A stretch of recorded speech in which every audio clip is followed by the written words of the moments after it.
We do have an update to the investigation into the deadly shooting of a suspect by a Douglas County deputy. According to the sheriff, investigators have handed over evidence from the incident to the county attorney. Once the county attorney decides whether or not to bring charges, the sheriff's office says they will share more details about what led up to the shooting.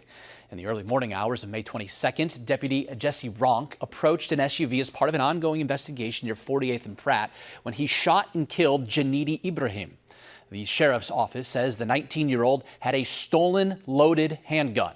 Due to state law, the department cannot release the full body cam video of the incident until the grand jury reviews the case and decides on criminal charges.